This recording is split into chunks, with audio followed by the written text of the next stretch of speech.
saya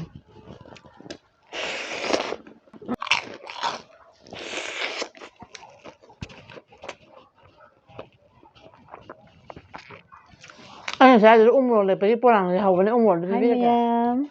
mayam pun mau puas ham kan teram nuk cari ngasi ai ge na wo video mo pu ga la ngasi di ina hinjang je kai dong do nuk khang dra mai to sal lage na tin piece khara ma thong jale ko adu duga sida sala kharam leire adu ga mimi singju di hau bi ni mimi singju khara ma ga adu duga sigi makak pahu ga khara ma ga hapsale mayam sak swem la me dina irum sa na ba hong jin jere ko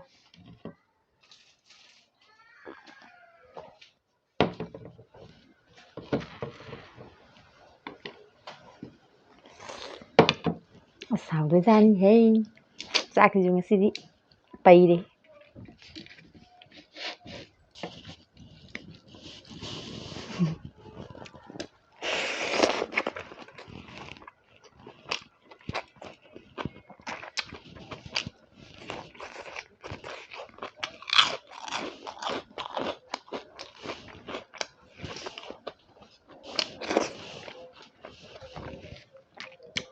mình thì gọi là khổ hàm này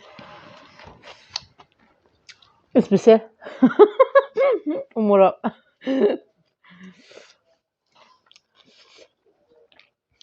umur ta kan ngau zai ngale daga piyar tana kwala su kana kan ko nom ta sake ge umur se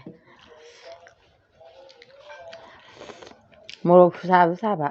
jun pam ba umur man nam dai aswa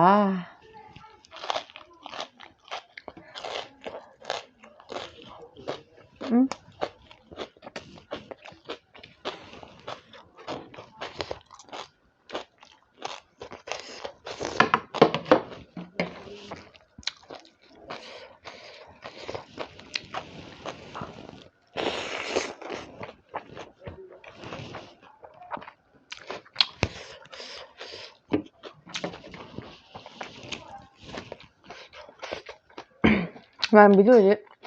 phải sang này thấy cái chồng này nó phải chắc mà là phải tạm phải sắp thế này ví dụ xin phải như ngoài vậy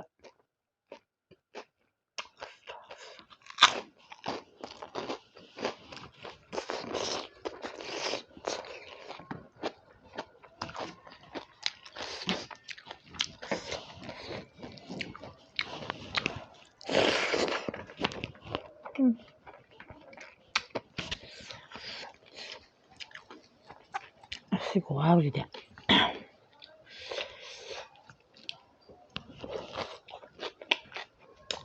mua cái gì mày cho đây mà làm gì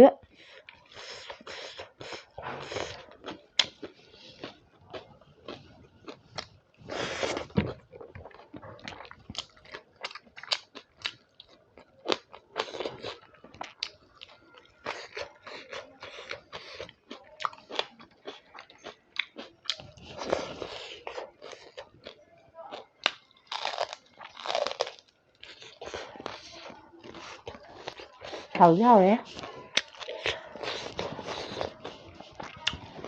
mùng bang một trâu đi mẹ làm cân được nhỉ thằng này bật được vậy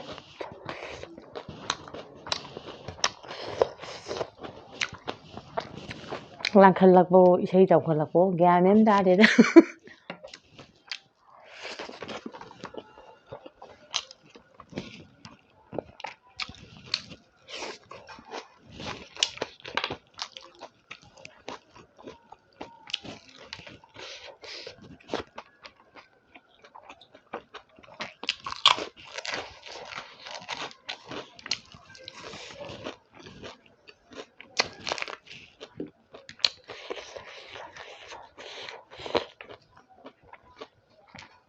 umur gimana jadi nah wow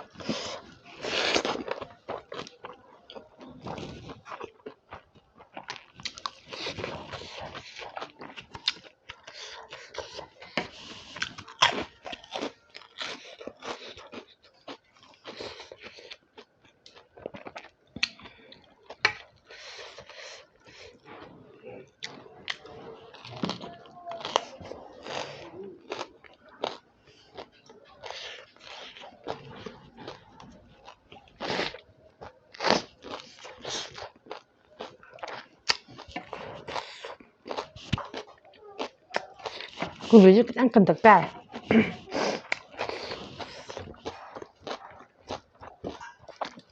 ꯁꯥꯕꯗ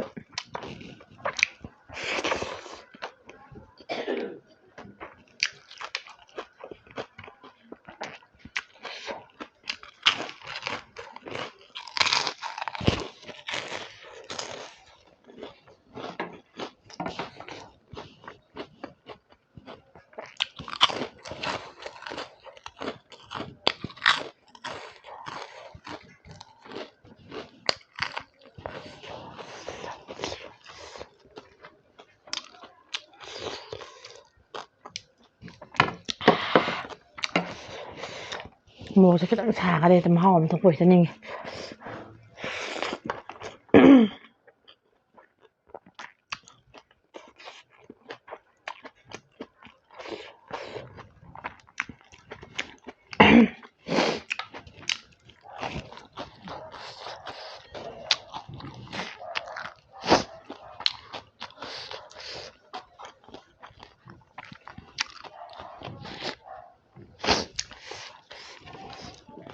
ꯍꯧꯖꯤꯛ ꯆꯥꯛꯀꯁꯦ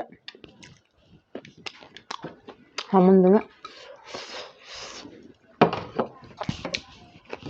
ꯒꯣꯡ ꯒꯣꯡ ꯂꯣꯏꯁꯤꯟꯈ꯭ꯔꯦ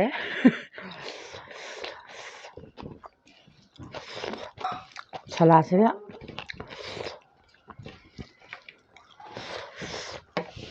ꯁꯤꯡꯖꯨꯁꯤꯒ ꯃꯔꯣꯟ ꯑꯃ ꯍꯥꯎꯔꯤꯕ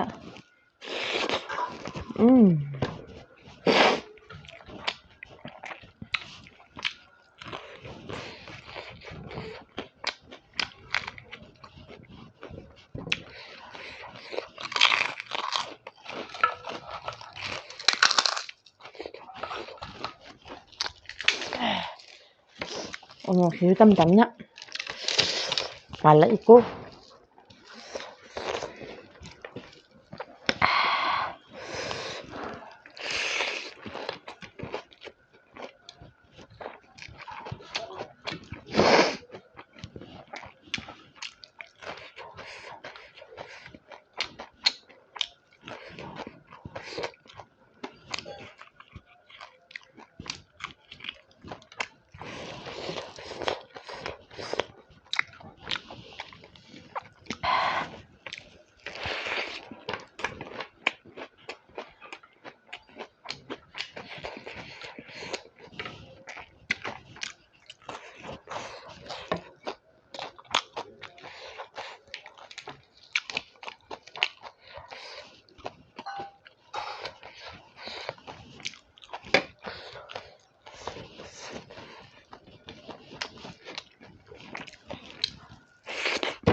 ꯍꯥꯎꯕꯩ ꯐꯖꯅ ꯍꯥꯎꯔꯦꯍꯦ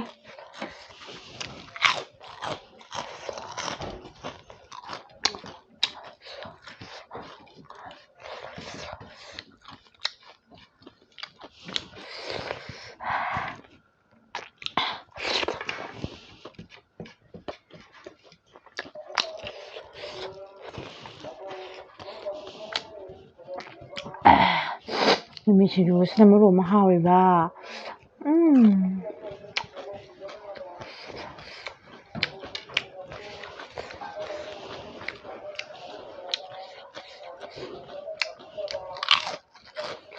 ꯃꯥꯏꯗ ꯌꯥꯝ ꯀꯟꯅ ꯀꯩꯅꯣꯝꯁꯨ ꯂꯥꯎꯕ ꯅꯥꯀꯟ ꯂꯥꯛꯑꯦ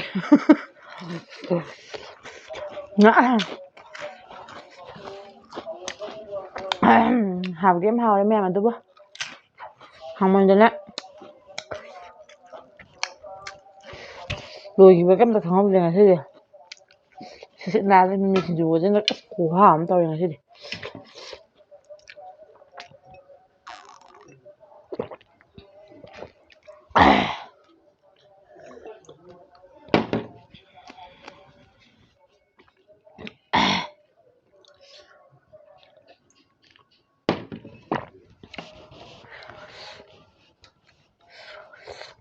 ꯑꯝꯇ ꯂꯦꯝꯗꯦ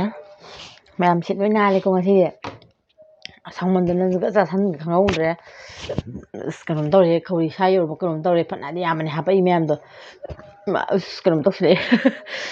ꯑꯗꯣ ꯃꯌꯥꯝ ꯑꯩ ꯉꯁꯤꯒꯤꯗꯤ ꯃꯇꯥꯡ ꯁ꯭ꯋꯥꯏꯗ ꯁꯨꯝ ꯂꯣꯏꯁꯤꯜꯂꯕ ꯇꯧꯖꯔꯒꯦ ꯑꯗꯨꯗꯨꯒ ꯃꯊꯪꯗ ꯌꯥꯝ ꯊꯨꯅ ꯅꯨꯡꯉꯥꯏꯕ ꯚꯤꯗꯤꯑꯣ ꯑꯃꯒ ꯄꯨꯔꯒ ꯂꯥꯛꯑꯒꯦ ꯃꯌꯥꯝ ꯄꯨꯟꯅꯃꯛ ꯉꯥꯏꯕꯤꯔꯝꯃꯨꯀꯣ ꯑꯗꯨꯗ ꯑꯃꯨꯛ ꯊꯦꯡꯅꯔꯁꯦ ꯕꯥꯏ ꯕꯥꯏ